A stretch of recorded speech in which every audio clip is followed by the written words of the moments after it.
Good morning.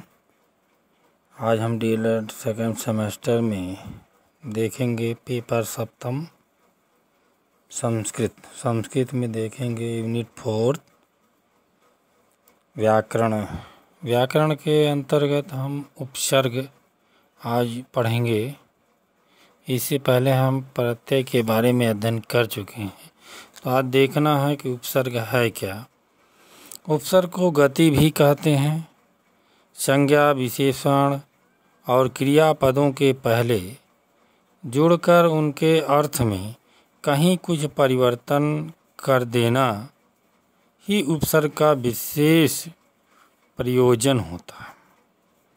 संभवतः जो शब्द किसी अन्य शब्द के पहले जुड़कर उसमें विशेषता उत्पन्न कर दें अथवा उसके अर्थ को बदल दें, उन्हें उपसर्ग कहते हैं साधारण रूप में। अब उपसर्ग की परिभाषा देखेंगे कि जो शब्द किसी क्रिया या धातु से बने हुए संज्ञा अथवा विशेषण आदि शब्दों से पूर्व जोड़े जाते हैं, पूर्व माने पहले, आगे, उन्हें उपसर्ग कहते हैं। ये उपसर्ग धातुओं आदि में जुड़कर उनका अर्थ बदल देते हैं। जैसे जी धातु का अर्थ है जीतना, परंतु इसके आगे परा उपसर्ग लगा देने पर इसका विपरीत अर्थ हो जाता है। पराधन जी यानी पराजित होना। संस्कृत भाषा में कुल 22 उपसर्ग हैं जो नियमानुसार चलते हैं, तो हम देखेंगे उनके बारे में। उपसर्ग और अर्थ, इसके बाद एग्जाम्पल। तो प्र उपसर्ग, प्र का मतलब होता है अच्छा, अधिक, ऊपर। एग्जाम्पल में देखेंगे प्रणयति, प्रभवति, प्रसरित, प्रणमति। दूसरा परा उपसर्ग में विपरीत या उल्टा, पराभवति, पराजयति, परागच्छति। आप उपसर्ग में दूर ले जाना, अलग होना। इसका एग्जाम्पल होगा अपहरति, अपमानयति, अपकरोति। सम उपसर्ग में सम का मतलब साथ साथ, ठीक, उत्तम। एग्जाम्पल होगा संस्करोति, संभवति। अनु उपसर्ग में अनु माने पीछे, समान। अनुवदति, अनुगच्छति, अनुगृह्णति। अव उपसर्ग में अव का मतलब होता नीचे या दूर। अवगच्छति, अवतरति, अवसरति।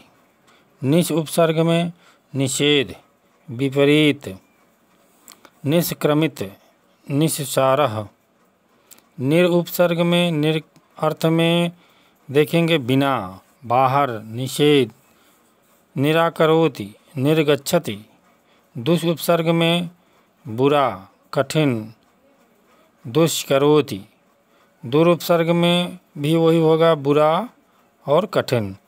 दुरागृह्णाति, दुराचरित, दुर्नीति।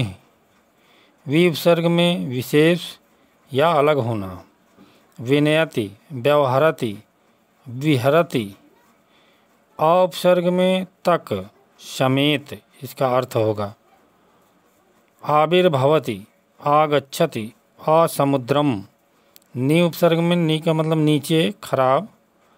निपतति, निकृष्ट, निक्षेपति। आदि उपसर्ग में आदि का मतलब ऊपर। अधिगच्छति, अधिरोहति, अधिरोहति। अपि में अप माने भी या समीप, अपि गच्छति। इसका एग्जाम्पल होगा। अति उपसर्ग में अधिकता, उल्लंघन। अतिपकरोति, अत्युपकरोति, अति निद्रा। सु उपसर्ग में सु का मतलब अच्छा, शोभनीय, सुकार्यम और स्वागतम। इसका एग्जाम्पल होगा। उत माने ऊंचा, श्रेष्ठ, ऊपर। उत्पतति, उदगच्छति। अभिउपसर्ग में और या सम्मुख, अभिगमनम, अभिएति। प्रत्युपसर्ग प्रति का मतलब होता है और, सम्मुख, प्रति गच्छति। परिउपसर्ग में यानी चारों ओर, परितः जिसको कहते हैं चारों ओर, आसपास, परिणयति, परिगच्छति। लास्ट है उपसर्ग। उपसर्ग में निकट, समीप, उपकरोति, उपनयति, उपवसति। इस प्रकार उपसर्ग और उनके अर्थ और एग्जाम्पल 22 उपसर्ग के दिए गए हैं। अब कुछ शो उपसर्ग धातुएं हैं, उनका हम अध्ययन करेंगे। जैसे वद धातु, वद माने बोलना, अपवदति, अपधन वदति, अनुवदित, अनुवदति, अनुधन वदति, संभवित, संभवति, समधन वदति। यानी अपवदति का मतलब होता है अपवाद करना, अनुवदति का मतलब होता है अनुवाद करना, और संवदति का मतलब होता है संवाद करना। तो ये धातुएं थी वद धातु का। अब वह धातु में वह अधः धातु मानी ले जाना, वह का मतलब ले जाना। जैसे प्रहरति, प्रहरति का मतलब प्रभावित होता है। प्रधन वहति, निर्हरति निर्वहन होता है। निर्धन वहति। जी धातु, जी का धातु का मतलब ले जाना। विनयति, जैसे विनयति यानी विनय करता है। विधन नयति, अनुनयति अनुनय करता है। अनुधन नयति, निर्णयति निर्णय करता है। निर्धन नयति, उपनयति यानी पास लाता है। उपधन नयति, अपनयति दूर करता है। अपधन नयति। हर धातु यानी हरण करना, हा में री की मात्रा है। हर अपहरति अपहरण करना। अपधन हरति, परिहरति यानी छोड़ता है। परिधन हरति, विहरति यानी विहार करता है। विधन हरति, व्यवहरति व्यवहार करता है। विधन अवधन हरति होगा इसका। समाहरति यानी इकट्ठा करता है। सम धन अधन हरति। भू धातु, भू का मतलब होना। जैसे पराभवति, पराभवति का मतलब अपमानित होता है। पराधन भवति, अनुभवति यानी अनुभव करता है। अनुधन भवति, संभवति संभव होता है। समधन भवति, अभिभवति यानी तिरस्कार करता है। अभिधन भवति, आविर्भवति माने प्रकट करना, प्रकट करता है। आवर्धन भवति। अब गम धातु, गम यानी जाना। अनुगच्छति अनुगमन करता है। अनुधन गच्छति होगा।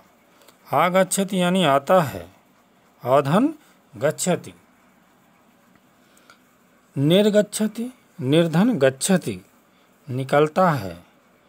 प्रत्यागच्छति लौटता है। प्रतिधन अधन गच्छति। अपगच्छति यानी दूर हटता है। अपधन गच्छति। ची धातु, ची माने चुनना। उपचिनोति यानी बढ़ता है। उपधन चिनोति। परिचिनोति पहचानता है। परिधन चिनोति। अपचिनोति घटता है। अपधन चिनोति। संचिनोति यानी इकट्ठा करता है। समधन चिनोति। आप धातु, आप माने पाना। जैसे व्यापनोति यानी व्याप्त करता है। विधन आपनोति। समापनोति यानी समाप्त करता है। समधन आपनोति होगा। प्राप्नोति यानी प्राप्त करता है। प्रधन आपनोति। ज्ञा धातु, ज्ञा माने जानना, तो इसका होगा वि जानति। वि जानति, वि जानति का मतलब जानता है। विधन जानति। संजानति यानी सोचता है। समधन जानति। अनुजानति अनुमति देता है। अनुधन जानति। उपजानति अनुमति देता है, इसका भी वही होगा उपधन जानति। अब लप धातु, लप का मतलब होता है बोलना, प्रलपति बकवास करता है, प्रधन लपति। चन लपति यानी बातचीत करता है, समधन लपति। ये हुआ संस्कृत व्याकरण में उपसर्ग। उपसर्ग किसी धातु के पहले, किसी शब्द के पहले और प्रत्यय किसी शब्द के बाद लगाए जाते हैं। Thank you.